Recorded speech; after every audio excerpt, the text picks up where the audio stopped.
একটি গ্রামে বাস করত আব্দুল্লাহ নামের এক দরিদ্র মানুষ। তার ঘর ছিল কাঁচা, ছাউনি ছিল টিনের। বৃষ্টি এলে ছাদ দিয়ে পানি পড়তো। পরনে সবসময় পরিষ্কার কিন্তু পুরনো কাপড়। সংসারে ছিল স্ত্রী আর এক ছোট ছেলে। দরিদ্র ছিল তার নিত্য সঙ্গী, কিন্তু তার মুখে সব সময় ছিল হাসি আর আলহামদুলিল্লাহ শব্দটি। আব্দুল্লাহ প্রতিদিন ফজরের আজানের আগেই ঘুম থেকে উঠত, অজু করে নামাজ পড়ত, তারপর মসজিদে গিয়ে জামাতে অংশ নিত। নামাজ শেষে কিছুক্ষণ কুরআন তেলাওয়াত করত। গ্রামের অনেক ধনী মানুষও এত নিয়মিত ছিল না, কিন্তু সে কখনো নামাজ বাদ দিত না। তার কাজ ছিল দিনমজুরির, কখনো মাঠে কাজ, কখনো ইট বহন, কখনো বাজারের মাল টানা। যেদিন যে কাজ পেত সেদিন ভাত জুটত, যেদিন কাজ পেত না সেদিন অল্প খেয়েই আল্লাহর উপর ভরসা করত। একদিন তার ছেলে বলল, আব্বা, আমাদের ঘরে তো অনেক কষ্ট, আল্লাহ কি আমাদের দেখে না? তখন আব্দুল্লাহ ছেলেকে কোলে নিয়ে মৃদু হেসে বলল, বাবা, আল্লাহ সব দেখেন, তিনি দেরি করে দেন কিন্তু অবহেলা করেন না। আমাদের কাজ হলো ধৈর্য ধরা আর সৎ থাকা। পরদিন সে কাজ খুঁজতে বাজারে গেল, কিন্তু সেদিন কোনো কাজ পেল না। দুপুর পার হয়ে গেল, পকেটে মাত্র 2 টাকা। সে ভাবল, এই টাকা দিয়ে কি করবে?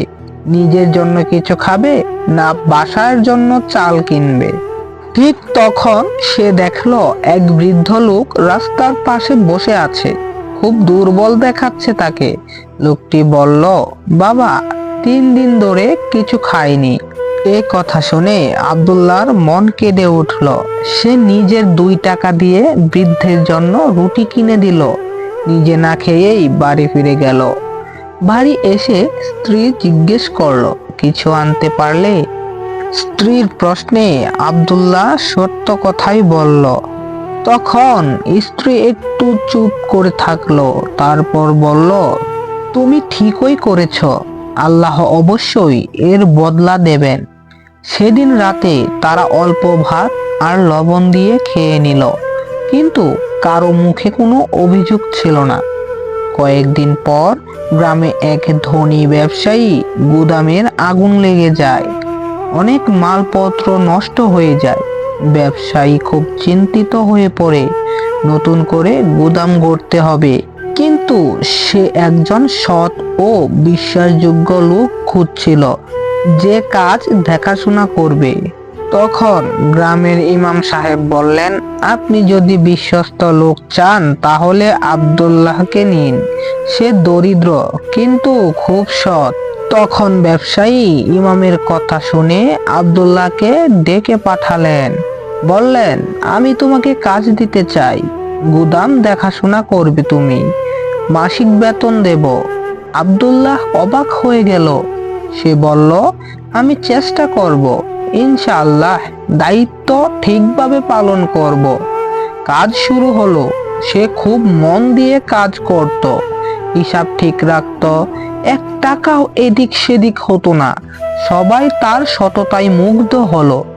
একদিন গ্রামের গুদামে মাল গুনতে গিয়ে সে একটি ব্যাগ পেল, যার ভিতরে অনেক টাকা। কেউ ভুলে রেখে গিয়েছে, চাইলে সে লুকিয়ে রাখতে পারত, কেউ জানতও না। কিন্তু সে ব্যাগ নিয়ে সরাসরি ব্যবসায়ীর কাছে গেল। ব্যবসায়ীর কাছে সেই টাকার ব্যাগটি নিয়ে বলল, হুজুর, এটা পেয়েছি। ব্যবসায়ী অবাক হয়ে বললেন, তুমি জানো এখানে কত টাকা? তখন আব্দুল্লাহ বলল, না, আমি গুনিনি। তখন ওই ব্যবসায়ী বলল, এখানে অনেক টাকা আছে, তুমি চাইলে নিয়ে নিতে পারতে। তখন আব্দুল্লাহ বলল, হারাম টাকা দিয়ে সংসার চললে তাতে বরকত থাকে না। ব্যবসায়ীর চোখে পানি চলে আসলো। তিনি বললেন, আজ থেকে তুমি শুধু কর্মচারী না, তুমি আমার বিশ্বস্ত সঙ্গী। ধীরে ধীরে আব্দুল্লাহর অবস্থা ভালো হতে লাগলো। বেতন বাড়লো, ঘর মেরামত করলো, ছেলেকে মাদ্রাসায় ভর্তি করালো, কিন্তু তার জীবনযাত্রা বদলালেও তার চরিত্র বদলালো না। সে আগের মতোই বিনয়ী রইল। প্রতিদিন নামাজ, কুরআন, মানুষের সাহায্য সব আগের মতোই চলতে লাগলো। একদিন সেই বৃদ্ধ লোকটি আবার তার সাথে দেখা করলো, যাকে সে 2 টাকা দিয়ে রুটি কিনে দিয়েছিল। তখন বৃদ্ধটি বলল, বাবা, তুমি আমাকে মনে রেখেছো? তখন আব্দুল্লাহ বলল, জি চাচা। তখন বৃদ্ধ লোকটি বলল, সেদিন তোমার দেওয়া খাবারে আমি বেঁচে গিয়েছিলাম। আমি তোমার জন্য দোয়া করেছিলাম, আল্লাহ যেন তোমার রিজিক খুলে দেন। তখন আব্দুল্লাহ ওই বৃদ্ধর কথা শুনে কেঁদে ফেলল।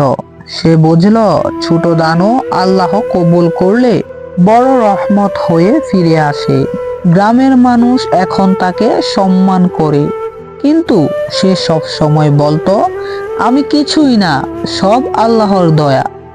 একদিন মসজিদের ইমাম খুতবায় বললেন, দারিদ্র লজ্জায় নয়, লজ্জা হলো অসততা, আর ধৈর্যশীল বান্দাকে আল্লাহ ভালোবাসেন।